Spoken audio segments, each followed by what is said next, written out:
José Lizán, gestor de Retromagnus y CAF en Quadriga Asset Managers. José, muy buenos días. Hola, ¿qué tal? Muy buenos días. Bueno, son varias las referencias que tenemos sobre la mesa para comentar, pero yo querría comenzar con la mirada puesta en lo que está siendo el mercado europeo. La semana que viene, reunión del Banco Central Europeo. Hemos visto esos datos de la inflación disparada en la eurozona al mismo tiempo que comienzan los cálculos de cuál va a ser el impacto de esas sanciones a Rusia por la invasión de Ucrania y, por tanto, en cuánto se va a reducir en el coste del PIB de los distintos países ese embargo al petróleo ruso. Es una situación delicada. ¿Qué es lo que podemos esperar, José, en un momento en el que además hemos visto cómo los rendimientos del bono en Alemania escalaban tras conocerse esos datos de inflación? Cuéntanos cuál es tu perspectiva sobre la situación para nuestro mercado, para el mercado europeo.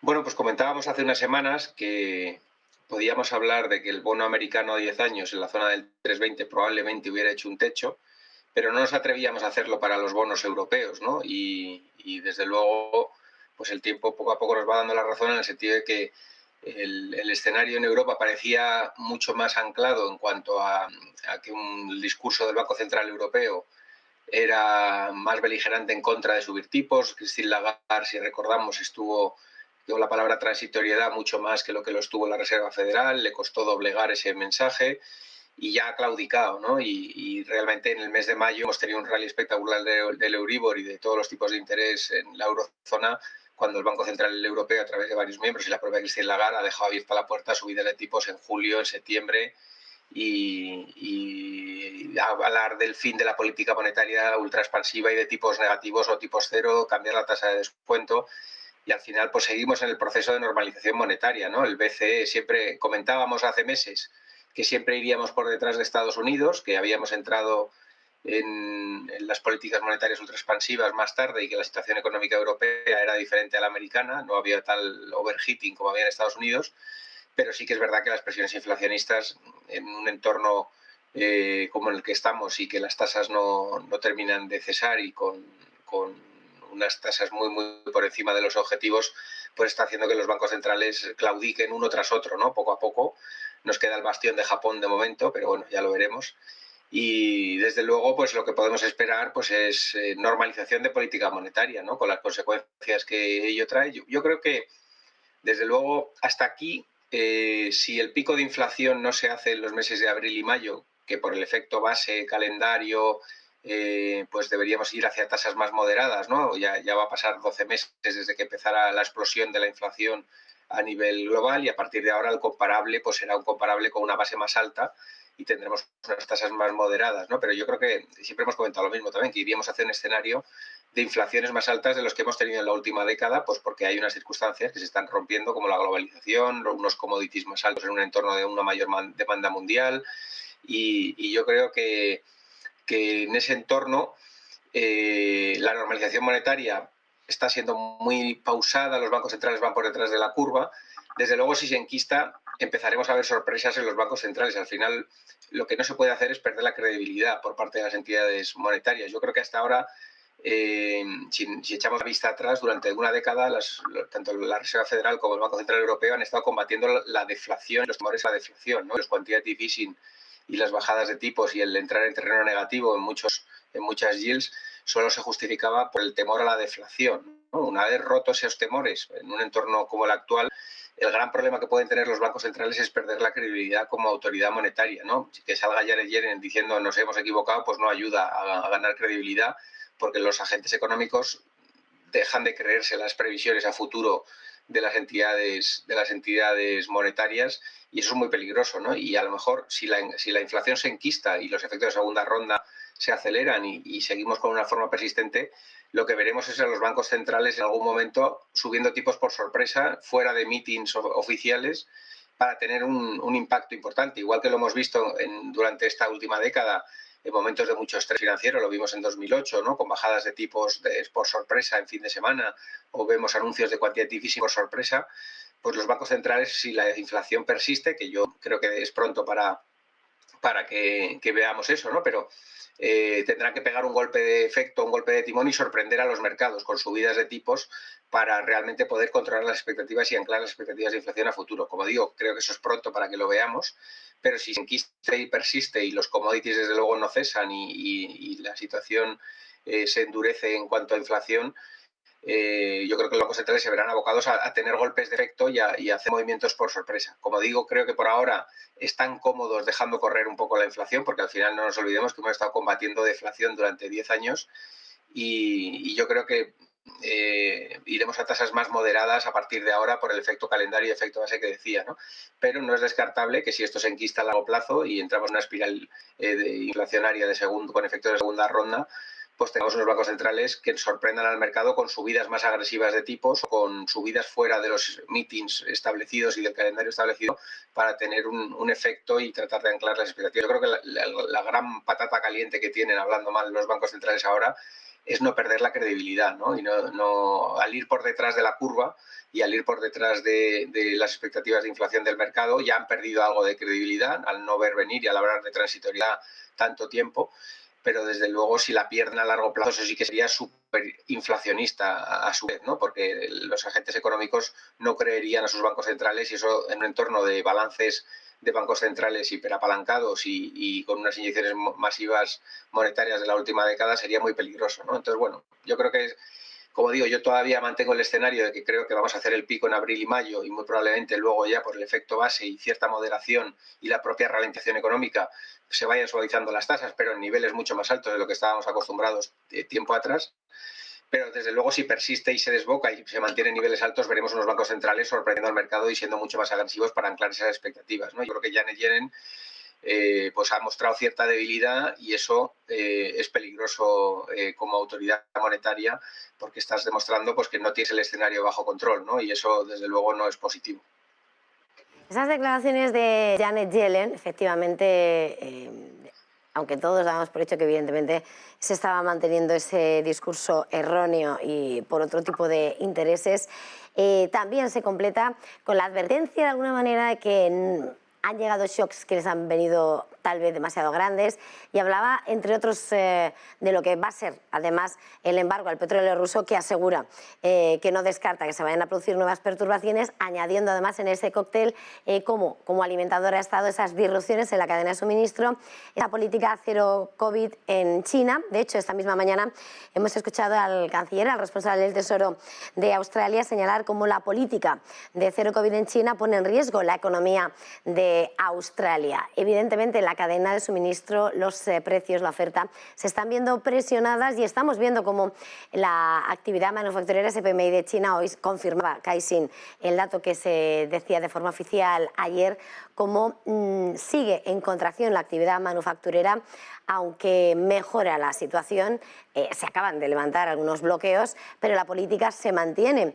No sé, ese factor desestabilizador y necesario en el tablero del juego que es China, ¿cómo hay que mirarlo y qué podemos esperar? ¿Cuál es hasta dónde crees que podemos tomarnos la relajación momentánea sobre la apertura de Shanghái o cuál es tu perspectiva? Bueno, yo creo que el tema COVID-0 en China, pues evidentemente es un factor desestabilizador, pero yo creo que hay que echar la vista un poco más atrás y ver lo que estaba haciendo China anteriormente. China estaba autoenfriando su economía, ¿no? Tras la fase COVID tuvieron un overheating igual que Estados Unidos, ¿no? Y hicieron unas políticas de estímulo post-COVID enormes y llegó muchísimo actividad a la economía y se produjo una fase de overheating y las propias autoridades empezaron a intervenir en determinados mercados en los que se estaban produciendo unas burbujas desorbitadas, ¿no? Intervinieron en el mercado inmobiliario, poniendo limitaciones al crédito a promotores inmobiliarios y se ha enfriado y se ha desplomado, ¿no? Todo la parte inmobiliaria china. También hicieron lo propio con el sector tecnológico y con las cuotas de poder y metiendo mucha intervención en el sector y así uno tras otro de los sectores autoenfriando su economía, ¿no? A eso se añade que parece que la efectividad de las vacunas en China no es tan potente como está teniendo en Europa y han seguido con una política de muchas restricciones y cerrar perímetros y zonas de actividad económica y dañando al comercio mundial, pues evidentemente esos dos factores si uno de los grandes motores del mundo, que consume entre el 30 y el 50% de muchos bienes y servicios a nivel mundial, como es China, lo paras, pues evidentemente uno de los motores del mundo se paraliza, ¿no? Y desde luego, pues no son buenas noticias, como decía la persona de Australia. Yo creo que es evidente que afecta a todas las economías del mundo. Decíamos semanas atrás que el parón chino podría acelerar la entrada en recesión de determinadas zonas geográficas y acelerar el receso económico y profundizarlo, y desde luego es negativo. Por ahí lo malo, ¿no? Sí que es verdad que por poner en la balanza las cosas positivas, pues parece que se está reabriendo ya ciudades como Shanghái, y que el partido de Xi Jinping el Partido Comunista tiene una cumbre a la vuelta del verano, ¿no? De cara a finales de año, y que muy probablemente traten de estimular su economía y relanzarla todo lo que puedan para llegar a esa cumbre, pues no en un entorno de tanto parón como el que tienen en la actualidad en China, ¿no? Y desde luego muy probablemente pues veamos una política china mucho más expansiva y mucho más proactiva en acelerar su economía de lo que lo ha estado en los últimos tiempos, ¿no? Y eso pues debería estabilizar a medio y largo plazo, pero desde luego hay problemas estructurales, ¿no? A mí me preocupa también que en un entorno de localización, ¿no? Antes hablábamos de deslocalización, que era llevarse procesos productivos de zonas con mano de obra cara a países de Asia, fundamentalmente a China, pues eso se está rompiendo, ¿no? Y muchas de las industrias están volviendo, no quieren tener problemas de sus procesos de just in time, no quieren tener esa dependencia de las cadenas logísticas, y eso al final pues le drena demanda final a China, ¿no? Y el problema es que el efecto sustitución que también se está produciendo en China, que es que la demanda interna es capaz de absorber producción que antes se hacía para la exportación, ver si es lo suficientemente robusta como para ser capaces de desengancharse de esa necesidad de exportar, que antes era en torno al 30-40% del PIB chino, era exportación, usándose pues como maquila para el mundo, ¿no? Y yo creo que esa es una de las grandes dudas que hay ahora mismo sobre China, ¿no? Saber si ese proceso de desconexión de la exportación y sustitución por mercado interno va al suficiente ritmo como para ser capaces de aguantar los ritmos de crecimiento a los que nos tenían acostumbrados. Yo creo que será difícil, y creo que eso nos va a llevar a una China creciendo a tasas mucho más bajas, y desde luego es frenar uno de los grandes motores de crecimiento a nivel mundial, y por ende pues menor crecimiento mundial. Pero bueno, es una economía planificada, tendrán incentivos, tendrán capacidad de acelerar en determinadas áreas y en determinados sectores, y muy probablemente después del verano pues veamos un gobierno chino tratando de impulsar su economía, como digo, después de un periodo pues de 9-12 meses en los que han estado más por enfriar la economía, por anclar las expectativas de inflación en China, por no dejar que se les vaya o se les descontrole el control económico de su economía planificada, ¿no? Y yo creo que muy probablemente a la vuelta de verano pues tengamos mucha más aceleración en esa zona geográfica.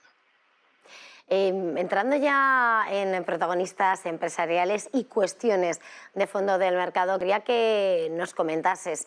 Hemos asistido en las últimas horas cómo se emprendía esa operación policial para investigar un presunto lavado de cara, una actividad de greenwashing en la unidad de gestión de activos de Deutsche Bank, en DWS. Ayer veíamos al banco germano caer un 2,5% en bolsa, en un momento en el que los gestores, las gestoras ponen la lupa en esa inversión sostenible, en esa buena gobernanza, en esos criterios de sostenibilidad, y el greenwashing va en contra de todos esos criterios. Quería preguntarte cómo puede afectar a una compañía esto, y de alguna manera si puede llevar más cola el asunto de lo que a priori está trayendo. Esta mañana hemos leído en Bloomberg cómo Deutsche Bank ha sustituido al CEO de DWS, Asoka Berman, unas horas después de comenzar esa redada.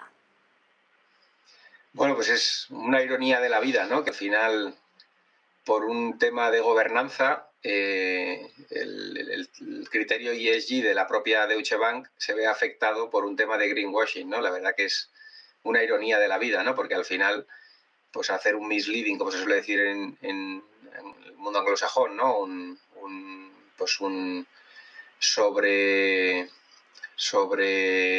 Hacer un sobremarketing sobre una actividad que está muy de moda para tratar de captar más fondos, ¿no? Y de un poco de forma fraudulenta, digámoslo entre comillas, tratar de captar más clientes por una macro tendencia que hay y una moda que hay a nivel mundial, pues desde luego afecta a tus criterios ESG como por la propia Deutsche Bank y a la gobernanza, ¿no? Sobre todo, y te ves afectado, y es un poco una ironía del propio proceso ESG, ¿no? Yo creo que al final todo el tema de ESG es una macro tendencia, ha venido para quedarse. Los consumidores percibimos, yo creo, a nivel mundial, aunque muchas veces nos centramos solo en la parte medioambiental y nos olvidamos toda la parte social y de gobernanza, que son igual de importantes o más que la parte medioambiental, ¿no? Pero yo creo que eso es una macro tendencia que ha venido para quedarse, ¿no? Normalmente cuando una macro tendencia surge y unos criterios nuevos aparecen y a eso afecta a los hábitos de consumo a nivel mundial, pues lógicamente las compañías tienen prisa y tienen una necesidad de subirse a esa tendencia y de subirse a esa ola del carro. Y también es verdad que todo el mundo intenta cumplir los estándares y alcanzar los objetivos y las certificaciones para estar certificado como que tú también lo cumples, ¿no? Y muchas veces es necesario que se produzca después de esta, yo no lo llamaría burbuja del ESG, pero sí que probablemente pues que esta moda tan puesta en circulación y tan asumida por todos, pues lo normal es que necesite una segunda vuelta de tuerca, un endurecimiento de los criterios de qué se considera ESG o no, porque hasta ahora un poco yo creo o percibo que hay papers y gente formada en el tema hablando de que es un poco un coladero, ¿no? De que al final todo se ha asumido como ESG y que habría que hacer un endurecimiento de los criterios y de los certificadores en el sentido de que para alcanzar determinados niveles o estándares de sostenibilidad y de gobierno corporativo y de la parte social y medioambiental, pues que se tengan que endurecer esos criterios y que cosas como lo que ha pasado a Deutsche Bank pues sean cada vez más difíciles de que sucedan, ¿no? Yo creo que es normal que esto suceda, ha habido una macro tendencia, una macro ola, si no estabas ahí había otros que sí estaban ahí y te podía perjudicar a tu negocio y es normal pues que haya gente que se sienta tentada pues a sobreestimar sus capacidades o a tratar de alcanzar objetivos de forma acelerada sin tener los medios para ello, y yo creo que son consecuencias normales de una macro tendencia o de una megatendencia, como es todo el tema de ESG. Yo creo que, como digo, ha venido para quedarse, es normal que estas cosas suceden y lo normal será que esto nos lleve a plantearnos qué criterios o qué certificaciones o qué agencias son las que de verdad son capaces de verificar que esos criterios se están cumpliendo, que no estás haciendo un misleading y que probablemente se produzca un endurecimiento de todas ellas para que no se produzca esto. Yo creo que es una fase dentro del proceso normal de una macro tendencia y de una megatendencia y que normalmente pues, se producen excesos y se producen pues, situaciones como digo, supuestamente hacer un misleading porque está por probar y habrá juicios y habrá toda la parte legal que llevarla adelante y yo no soy juez ni parte ni conozco muy bien que se ha producido internamente en la entidad para que se produzca esta destitución, ¿no? Pero desde luego parece que hay algo material y parece que pues la entidad ha optado por apartar a su CEO, investigar internamente y ver qué pasa, ¿no? Pero bueno, yo creo que es una fase normal y una consecuencia normal de esa megatendencia y que nos llevará a un endurecimiento de todos los criterios, ¿no?